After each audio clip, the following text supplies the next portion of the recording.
Ini gambar yang saya berikan itu tidak banyak, saya agak malas untuk membuat PowerPoint, tapi ya bisa membantu.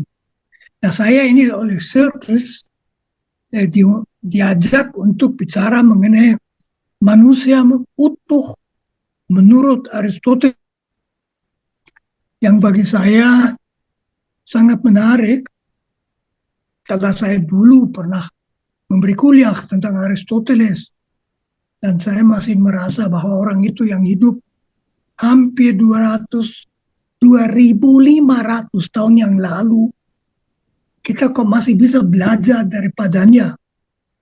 Saya memang selalu kagum dengan para filosof Yunani itu hidup di alam yang berbeda sekali.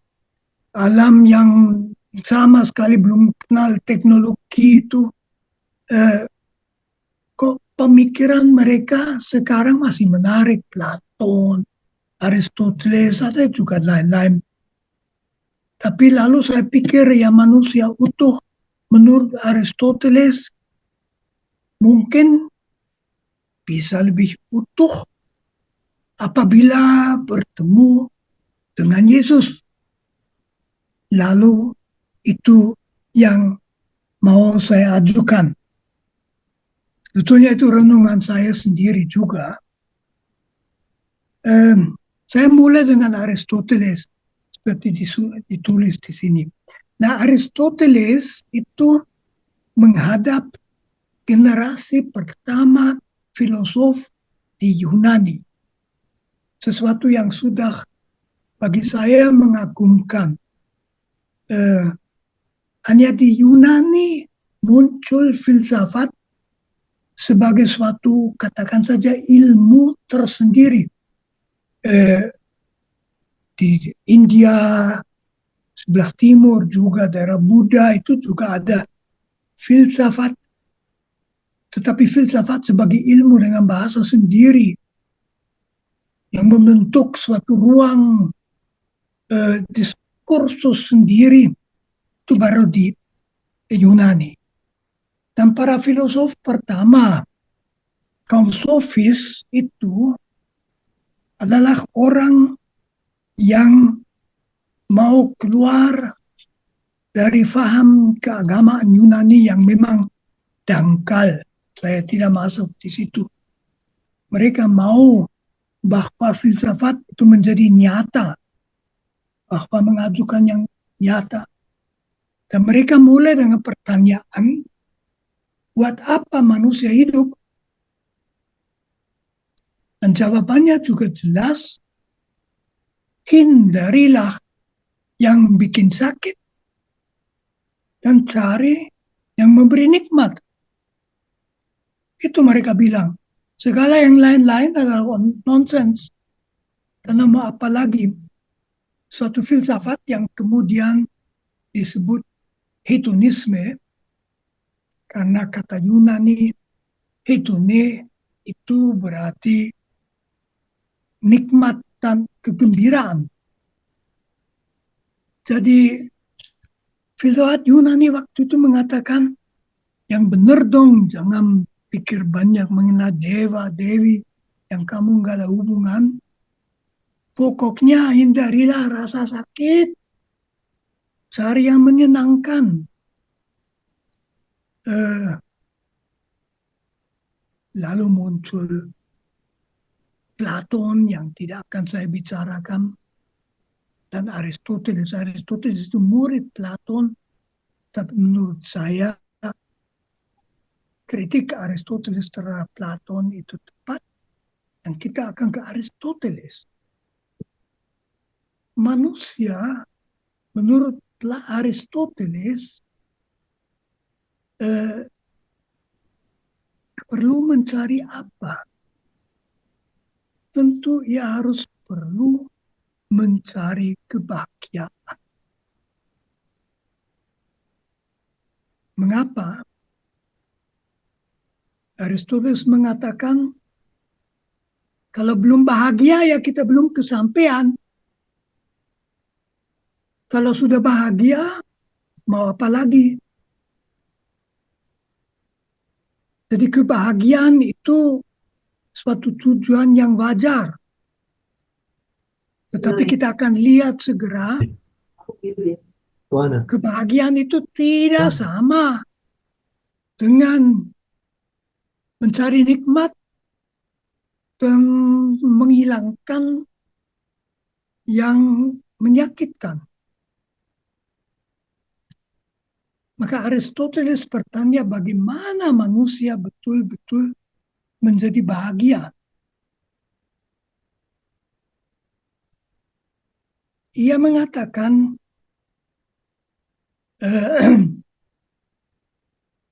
bahwa cari kebahagiaan itulah tujuan etika. Jadi etika yang dikembangkan, juga yang dikembangkan Aristoteles, terutama dalam buku bagus Etika Nikomachia, itulah jalan ke arah kebahagiaan. Tetapi bagaimana manusia mencapai kebahagiaan? Itu pertanyaan kunci.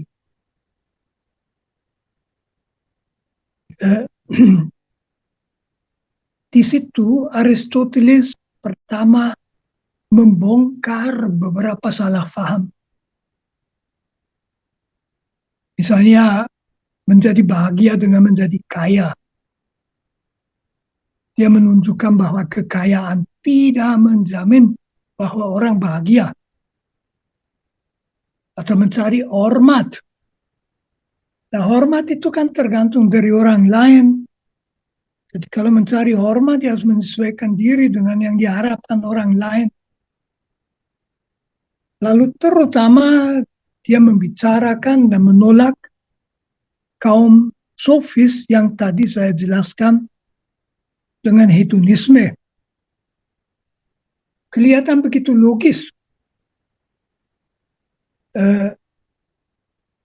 Hindarilah yang menyakiti, carilah yang enak. Tapi Aristoteles mengatakan itu filsafat kerbau, filsafat binatang. Binatang memang demikian, dia tidak mengenal lebih menurut Aristoteles daripada nikmat, macam-macam nikmat, dan menghindar dari rasa sakit. Tetapi manusia itu, pada manusia nikmat itu hanya unsur sampingan. Tidak semuanya yang membuat bahagia mesti bawa nikmat, dan tidak semua kenikmatan bikin bahagia. Bagaimana manusia mencapai kebahagiaan? Ya, menurut Aristoteles, dengan mengembangkan diri itulah. Etika Aristoteles adalah etika pengembangan diri. Bagaimana manusia mengembangkan diri? Nah, di situ Aristoteles mengatakan manusia punya dua unsur yang syah, yang membedakan manusia dari binatang. Ia adalah makhluk beroh dan adalah makhluk sosial. Zoon, logon, echon, dan zoon politikon. Jadi manusia mengembangkan diri, kalau dia mengembangkan diri sebagai makhluk berakal budi, yang bisa bermeditasi. Di situ masuk istilah yang sudah Platon begitu penting, Sophia. Kebijaksanaan. Orang mencapai Sophia, kebijaksanaan, dengan mengangkat budi kepada yang abadi. Kita akan bilang dengan meditasi, mengangkat budi kepada yang abadi itu. Tetapi manusia bukan hanya makhluk sosial, makhluk roh, melainkan makhluk sosial. Dalam bahasa Yunani, zoon politikon. Politik itu kata yang berkembang dari kata polis. Polis itu kota. Kota yang juga menjadi negara seperti Athena, Sparta, Korintos, dan sebagainya. Berarti manusia itu mencapai diri, mencapai kebahagiaan apabila ia mengembangkan kehidupan bersama. Itulah yang dimaksud Aristoteles. Jadi manusia itu mulai di rumah tentu, kehidupan keluarga, akhirnya dia mencapai diri kalau bukan hanya terbatas pada keluarga, tetapi juga menyumbang sesuatu pada kehidupan bersama masyarakat dalam polis. Ia menjadi antropos politikos, suatu manusia yang berpolitik. Mungkin belum politik dalam arti sekarang, tetapi dalam arti bahwa ia bersama-sama warga negara lain berusaha menata kehidupan polis supaya semua bisa makhluk dan sejahtera. Menurut saya itu suatu faham yang sangat bagus dan juga masih relevan. Kalau kita menyumbang sesuatu pada masyarakat, tentu sekarang tidak harus hanya dalam politik. Kehidupan bersama waktu itu belum complicated seperti sekarang. Belum penuh segala macam wilayah. Kalau kita melihat Pak Prabowo ya, Pak Prabowo mengangkat lebih dari 100 anggota kabinet, lebih dari 40 menteri, lalu ada wakil menteri, ada lain-lain. Itu berarti apa? Di Indonesia ada lebih dari 100 bidang kemanusiaan, bidang kehidupan bangsa yang perlu diatur. Maka agak ruwet itu. Aristoteles belum begitu, apalagi negara itu bukan negara yang besar. Itu ya kemudian juga tidak bicara, misalnya Aristoteles kemudian menjadi pendidik Iskandar Agung yang membuat kerajaan yang dari Yunani sampai ke India. Mengenai itu dia tidak bicara, dia bicara tentang negara kota, tapi pokoknya kita menjadi bahagia, bisa menyumbang.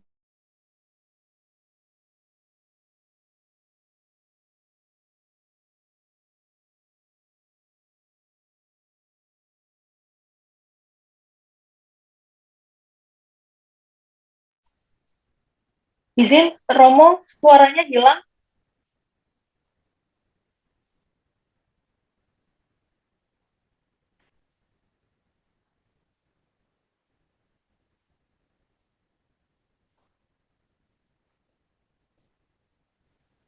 Suara saya kedengaran? Sudah terdengar kembali, Romo. Tadi hilang? Tadi sempat hilang. Ya, oke. Nah, Iya, baik, Romo. saya masih pada Aristoteles.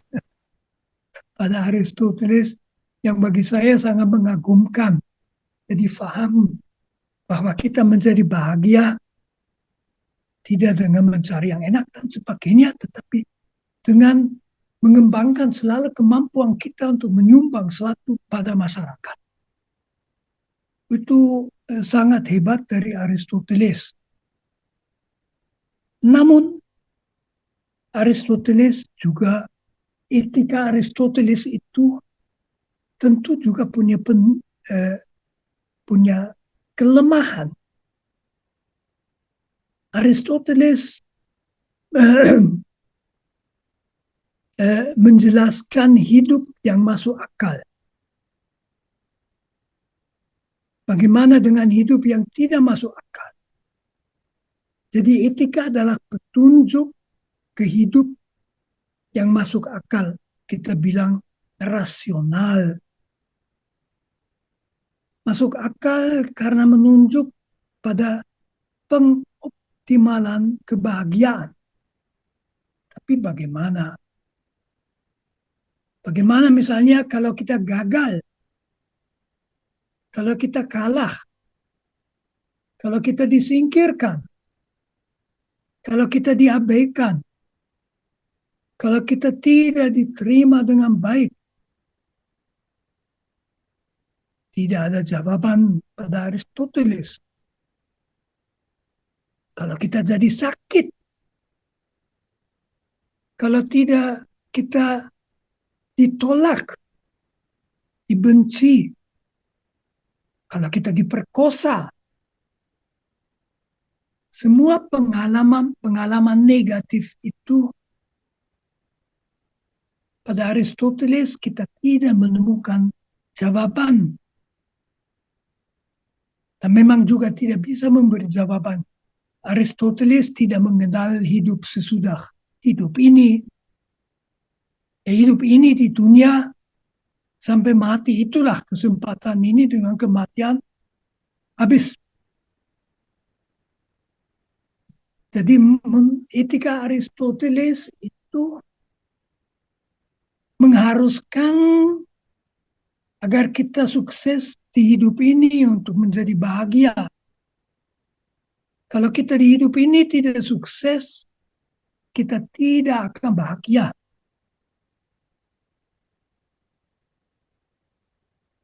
Jadi memang bagus bahwa Aristoteles mengatakan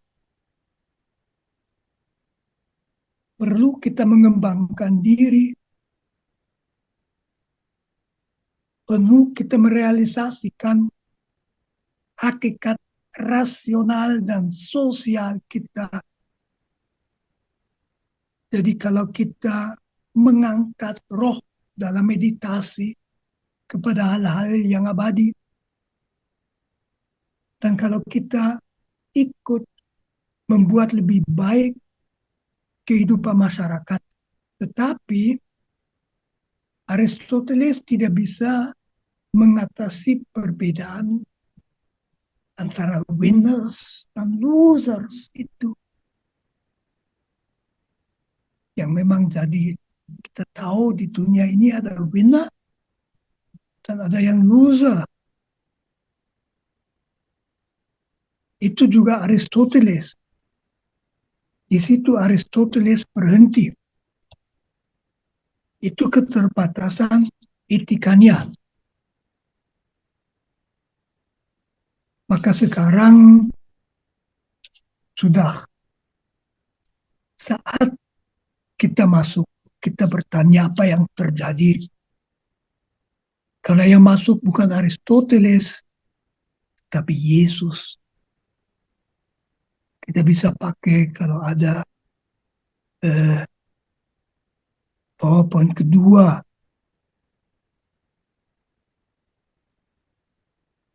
Mari kita lihat sedikit apa yang terjadi kalau Yesus datang. Yang berikutnya, gambar yang berikut. Ini udah lewat nih. Ya. Di dalam Injil begitu mengesankan Apa yang terjadi kalau orang bertemu dengan Yesus? Ambil rasul pertama Andreas yang mendengar bagaimana Yohanes Pembaptis mengatakan bahwa Yesus adalah anak domba Allah. Lalu ia bersama dengan Yohanes mencari Yesus itu, temu. Yesus bertanya, kalian mau apa? Mereka bingung menjawab, Bapak tinggal di mana? Lalu Yesus mengatakan, ikut saja. Dan sejak itu mereka mengikuti Yesus dan terpesona. Atau Bartolomeus, salah satu murid Yohanes juga, yang diberitahu oleh Andreas bahwa ketemu dengan yang barangkali menjadi Al-Masih dan tidak percaya dan ketemu Yesus dan berubah.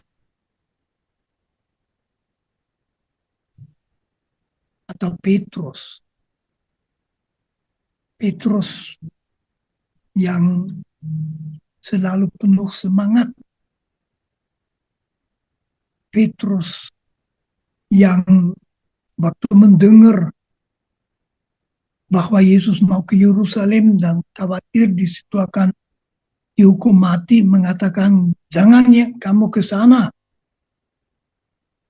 Dan mendengar kata paling keras yang pernah dikatakan Yesus, "Nyahlah dariku setan, iblis, yang kamu pikirkan bukan pikiranku." Kan tetapi Petrus tetap dengan Yesus. Dan menarik sekali, sesudah Yesus bangkit, ada kisah begitu bagus. Petrus dan murid-murid lain yang sudah mengalami Yesus di Yerusalem disuruh ke Galilea. Dan di Galilea mereka karena tidak tahu berbuat apa, kembali ke pekerjaan dulu, menangkap ikan. Malam hari mereka keluar pulang. Dan melihat di pantai ada orang berdiri yang langsung menyadari siapa itu Yohanes. Yohanes berkata, itu Tuhan. Lalu Petrus, agak lucu, memakai mantolnya, loncat ke dalam air. Mungkin merasa dengan dada yang telanjang kurang pantas, lebih baik dengan dada yang basah. Dan ketemu Yesus. Dan murid-murid juga datang, mereka menangkap ikan banyak. Lalu terjadi sesudah itu, Yesus tanya sama Petrus, apakah engkau mencintai aku? Dan Petrus menjawab, Tuhan tahu aku mencintai Tuhan. Dan Yesus bertanya lagi, apakah engkau mencintai aku? Petrus menjawab, engkau tahu aku mencintai engkau. Dan Yesus bertanya untuk ketiga kalinya. Petrus ingat betul bahwa 3 kali ia menyatakan tidak kenal Yesus. Pada malam Yesus ditangkap dan diadili dan kemudian disalib. Dan Petrus menyerahkan diri ke tangan Yesus. Dan Yesus menugasi Petrus menggembalakan umatnya. Kita harus coba melihatnya atau melihat perempuan pendosa, suatu kisah yang luar biasa. Yesus diundang makan oleh seorang Farisi. Waktu mereka sedang makan, datang seorang wanita sangat emosional, menangis, bungkuk, membasahi kaki Yesus dengan tetes tangisannya dan mengeringkan kakinya dengan rambutnya. Bayangkan itu. Orang Farisi, mungkin tamu lain juga merasa kok bisa itu Yesus mengizinkan itu. Tapi Yesus membela perempuan. Farisi itu marah karena tahu perempuan itu seorang wanita pendosa istilahnya. Tentu seorang pelacur. Kok Yesus mau disentuh oleh seorang pelacur? Tapi Yesus mengerti, dia mengampuni dosa-dosanya. Dalam bab berikut di Lukas bab 8 disebut beberapa wanita yang selalu mengikuti Yesus. Tidak hanya murid-muridnya ikut, tapi wanita-wanita juga. Di antaranya Maria Magdalena. Maria Magdalena daripadanya Yesus mengusir 12 setan. Kita tidak tahu apa itu kalimat lain untuk mengatakan Maria Magdalena seorang pelacur juga. Tapi Maria Magdalena lalu mengikuti Yesus. Di bawah salib Maria Magdalena akan ada. Dan Maria Magdalena yang pada hari ketiga sesudah Yesus dimakamkan datang ke makam. Dan kita melihat cerita begitu bagus. Maria Magdalena di dalam makam itu sebuah gua kecil. Melihat malaikat tapi tidak tahu itu malaikat. Lalu keluar melihat laki-laki berdiri, Yesus. Tapi Magdalena tidak mengenalnya. Karena mengira itu tukang kebun. Apa kamu yang membawa jenazah? Dan Yesus menjawab, mari. Dan Maria hanya bisa menjawab, Rabuni. Dan Yesus mengatakan, jangan rangkul aku terus. Karena aku masih harus naik kepada Bapa. Atau ambil wanita Sirofenisia yang anaknya sakit, yang datang ke Yesus. Nah, orang Sirofenisia itu bukan orang Yahudi. Dan Yesus menolak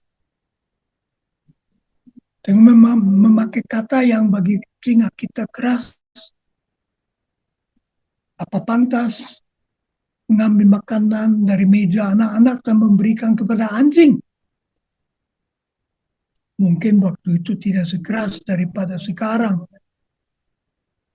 Tapi wanita itu menjawab, anjing-anjing pun boleh makan sisa makanan yang jatuh dari meja.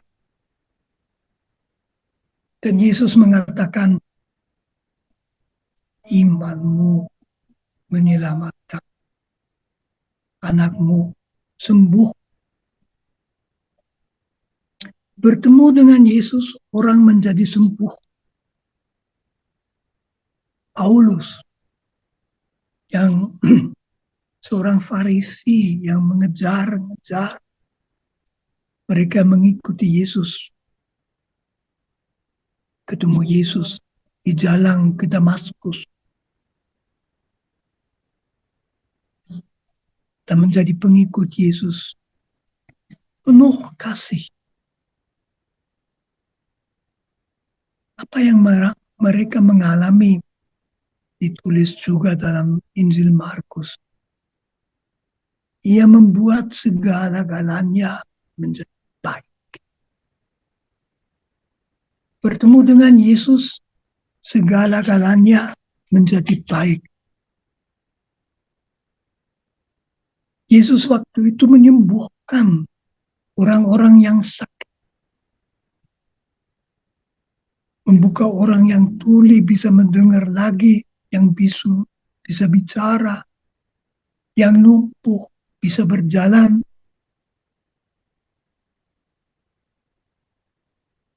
Yang hidup dengan cara berdosa mengikutinya seperti Matius. Kisah Matius itu luar biasa itu. Dia seorang pemungut bea. Pemungut bea tidak tanpa alasan dianggap dalam masyarakat Yahudi oleh orang Farisi dan lain-lain sebagai pendosa. Karena mereka itu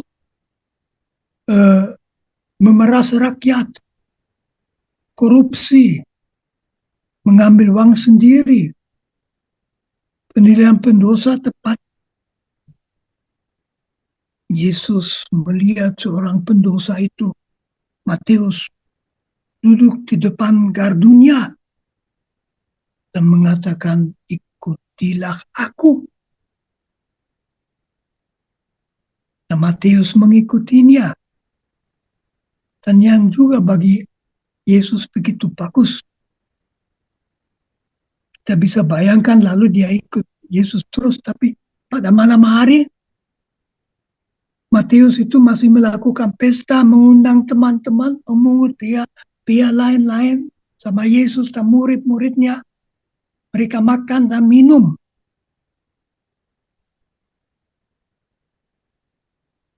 Sampai orang Farisi itu marah. Bilang sama murid-muridnya, kok Tuhanmu itu makan dengan orang pendosa. Lalu Yesus mengatakan kata yang begitu bagus. Aku tidak datang menyelamatkan mereka yang baik, melainkan mereka yang berdosa. Pada Yesus tidak ada manusia yang hopeless. Gambar Yesus, gembala yang baik, yang mencari domba yang hilang. Kita kenal, tapi kita harus realistis sedikit. Domba yang hilang itu biasanya kita bayangkan itu domba yang hilang. Kehilangan di hutan, ketakutan, lalu Yesus datang membawanya pulang. Tapi domba itu lain, domba yang meninggalkan kawanannya saja udah nakal. Itu para penjahat. Orang yang memang jahat. Yesus mencari para penjahat. Tak ada yang hopeless bagi Yesus. Mengupaya perempuan pendosa.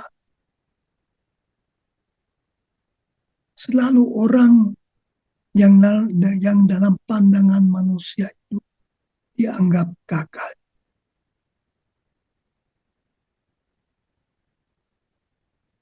Jadi pesan Yesus itu adalah Dia datang untuk menyelamatkan orang pendosa, mereka yang gagal. Dan di situ Yesus membawa pesan yang lama-lama dimengerti murid-muridnya. yaitu bahwa Allah, Bapanya, mencintai kita, bahwa Ia beserta kita seperti ditulis oleh oleh Yohanes yang menjadi kasih oleh gambar berikutnya pasang. Di situ Yesus menceritakan kisah mengenai Bapa yang baik yang kita kenal. Gambar boleh diteruskan itu PowerPoint.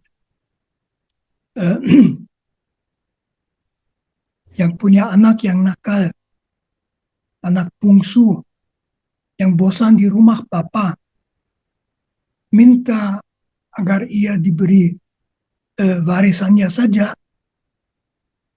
Bapa memberi warisannya, lalu dia pergi berfoya-foya. Sudah duitnya habis, ada kelaparan.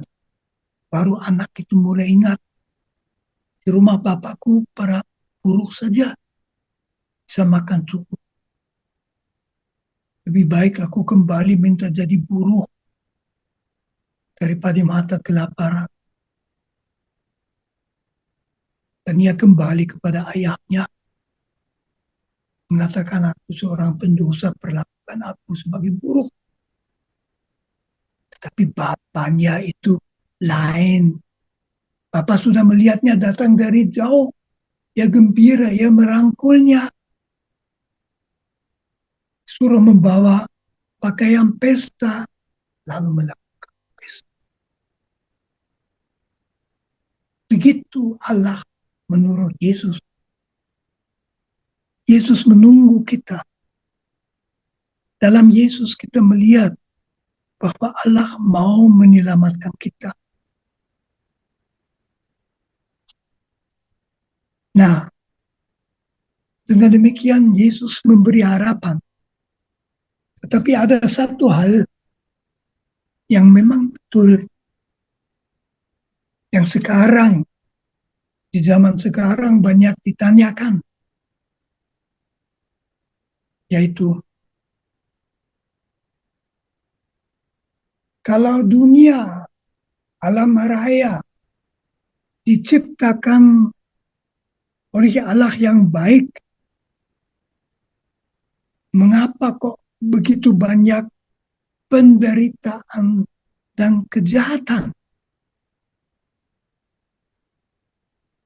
Teman-teman, itu pertanyaan yang serius. Saya ingat pernah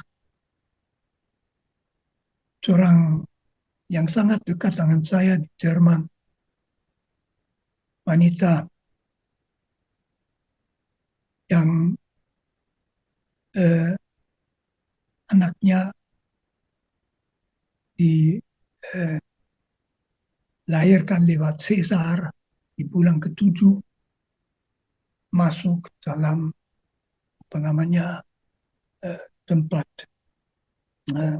tempat khusus untuk anak-anak seperti itu selama 6 bulan, dan selama 6 bulan, sesudah 6 bulan meninggal. Wanita itu bilang sama saya, kamu bisa gembira bahwa aku tidak percaya pada Allah. Kok bisa Allah berbuat itu kepada anakku?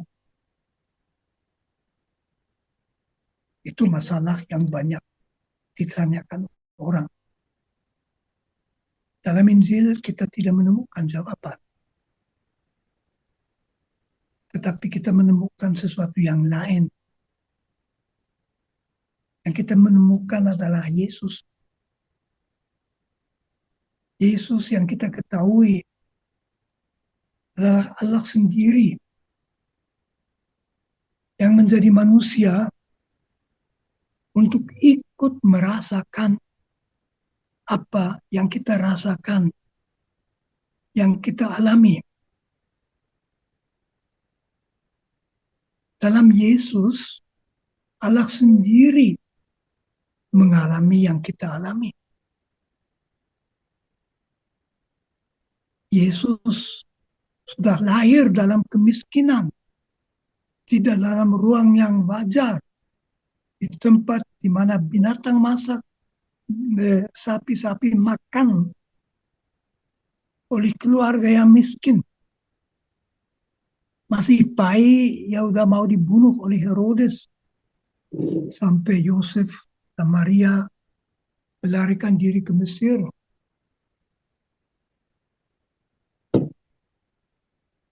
Di Injil Markus kita membaca hanya beberapa orang sakit disembuhkan, setan-setan diusir, sudah ada lawan yang berpikir bagaimana ia bisa dibunuh karena mereka merasa ia tidak menghormati Sabat dan sebagainya. Dan Yesus yang selalu baik berjalan ke Yerusalem, di mana ia tahu bahwa ia akan dibunuh. Dan di Yerusalem itu, dia mengalami nasib yang mengerikan. Dan kita baca bahwa di Taman Zaitun sudah perjamuan terakhir, kemana Yesus dengan murid-muridnya pergi. Dan Yesus berdoa. Dan Yesus sadar bahwa sekarang segera akan datang saat di mana ia ditangkap. Dan ia merasa begitu ngeri sehingga ia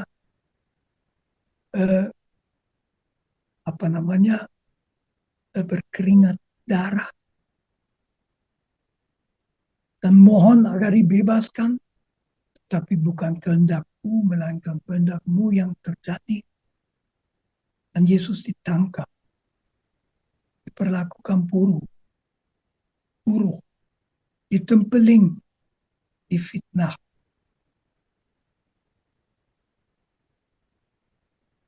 Dibawa kepada orang Romawi yang mendera dia.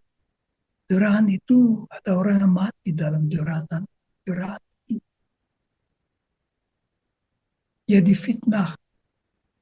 Ia dihukum meskipun hakim yaitu Pilatus tahu bahwa dia tidak bersalah. Lalu ia dipaku di kayu salib. Teman-teman mesti tahu, penyaliban adalah salah satu hukuman yang paling kejam yang pernah diberikan. Ditemukan oleh orang Romawi. Amat sangat menyakiti. Kalau kita pernah menginternalisasikan, melihat salib, kita salib di mana-mana, dia akan menyentuh hati kita. Allah dibakar salib. Kayu salib itu Yesus Allah merasa ditinggalkan oleh ayahnya. Tetapi ia tetap penuh kasih. Penjahat satu yang disalib bersama Yesus janjikan akan bersama Yesus ke Firdaus. Ia memaafkan mereka yang menyalibkannya dan penuh kepercayaan menyerahkan diri ke tangan Tuhan. Itu yang dialami Yesus, dan itu yang dialami kemudian adalah bahwa ia bangkit. Maka di situ Yesus tidak memberi penjelasan teoritis sama sekali. Tapi ia mengatakan sesuatu yang penting sekali, teman-teman. Ia mengatakan, percayalah. Percayalah, Allah bersamamu. Semuanya akan menjadi baik. Jadi dalam bertemu dengan Yesus, tidak ada orang tanpa harapan. Dalam kitab Wahyu ditulis, semua tetes akan disapa dari mata kita.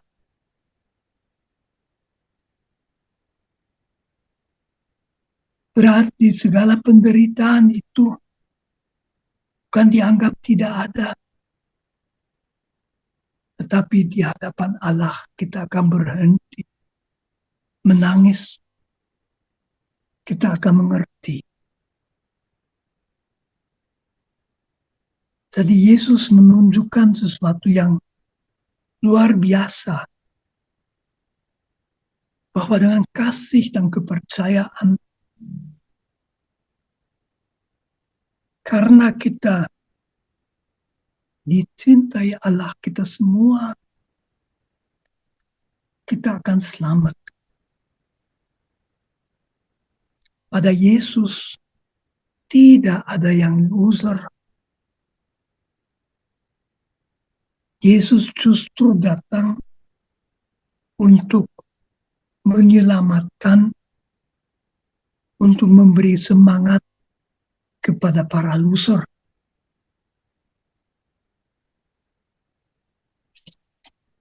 Sekarang boleh gambar PowerPoint berikut. Mari kita sedikit kembali pada Aristoteles membandingkan.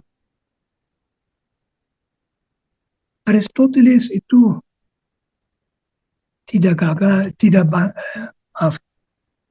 tidak dangkal. Aristoteles tidak perlu kita lupakan. Tekanan Aristoteles bahwa mengejar nikmat betul-betul adalah keliru, orang menipu diri. Bahwa kita perlu mengembangkan diri. Bahwa kita mengembangkan diri kalau kita menyumbang sesuatu pada keselamatan orang-orang yang hidup bersama kami, dan bahwa itulah yang memberikan kebahagiaan yang sebenarnya adalah sangat bagus. Tetapi Aristoteles ada kebatasan karena tidak tahu tentang Tuhan. Ya, ia tahu ada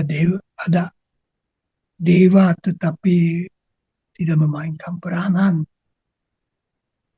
Tidak ada kehidupan sesudah kematian. Karena ada juga sesuatu kekurangan pada Aristoteles. Etika dalam arti yang sebenarnya barangkali ada. Karena etika itu lebih daripada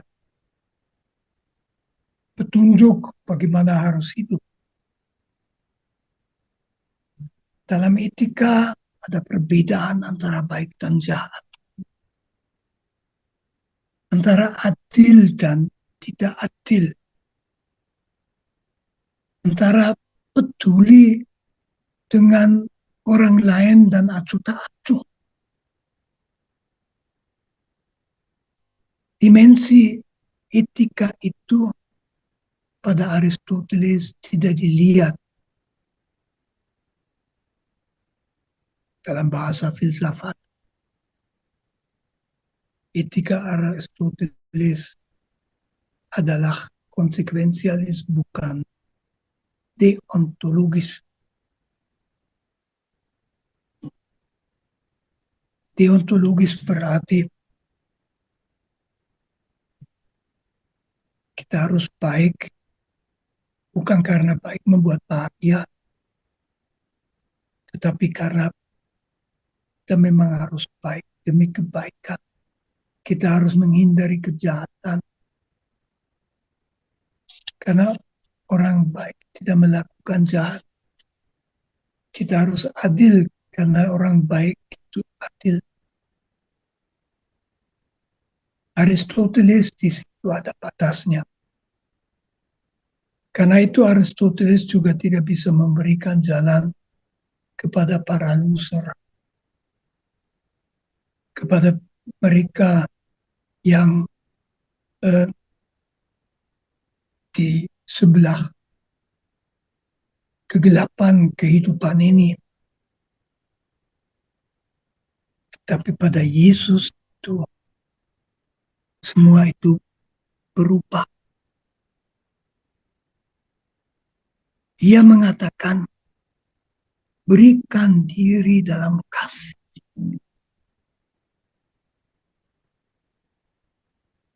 Tak perlu memikirkan kebahagiaan. Ambil Mother Teresa di Kolkata. Umpamanya orang bertanya sama dia, apakah Mother Teresa betul-betul bahagia di situ? Mungkin dia akan jawab, aku tak punya waktu memikirkan kebahagiaanku. Terlalu banyak orang yang butuh bantuanku. Saya pikirkan kemudian hari.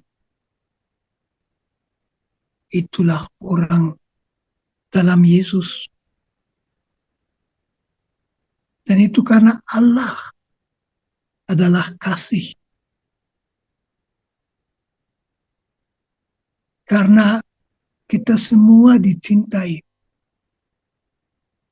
Penting sekali teman-teman. Pada Allah kita semua dicintai.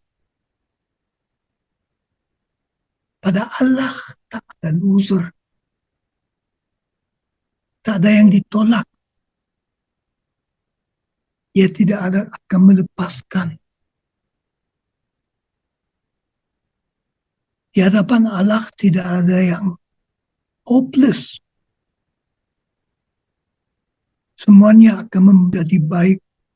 Semua tetes akan disapu dari mata kita. Jadi bertemu dengan Yesus, kita boleh gembira dan kita boleh aman.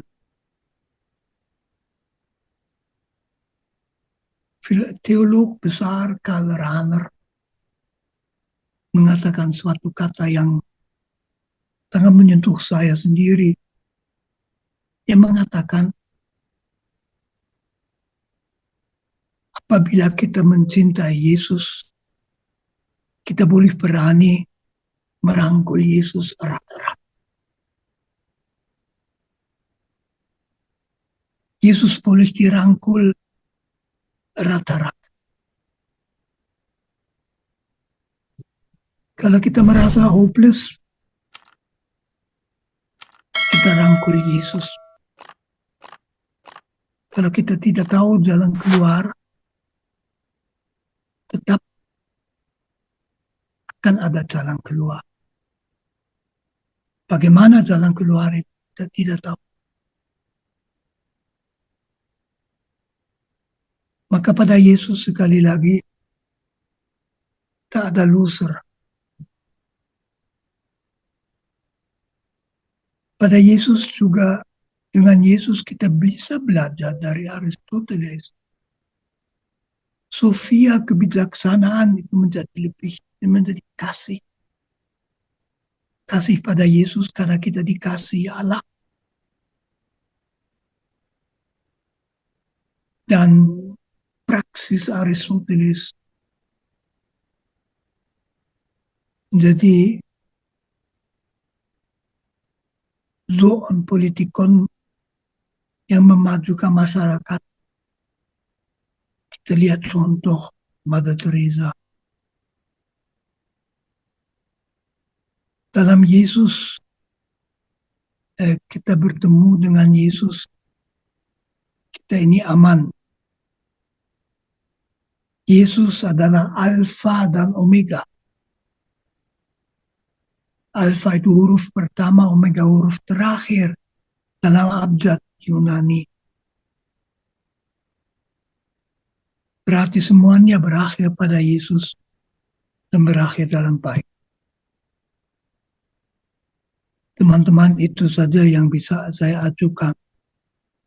Saya mau merangkum Aristoteles itu sangat bagus. Bisa banyak belajar, terutama bahwa dia mengerti mengejar nikmat dan menghindari sakit. Itu terlalu kurus. Kita menjadi bahagia dengan mengembangkan diri. Kita mengembangkan diri kalau kita membangun masyarakat. Tapi dalam Yesus, kita tahu bahwa kita dikasih, bahwa kita tidak akan dibiarkan menjadi loser. Yesus boleh dirangkul. Dalam Yesus kita aman. Yesus datang ke dunia. Yesus mengalami apa yang kita alami. Dia tahu nasib-nasib paling buruk manusia. Dia nonton dari atas. Melainkan ia tahu ia bersama kita. Dan justru itu kita bersama Yesus. Jadi dalam Yesus orang bisa menemukan rasa selamat dan mantap betapapun kesulitannya. Terima kasih. Terima kasih Romo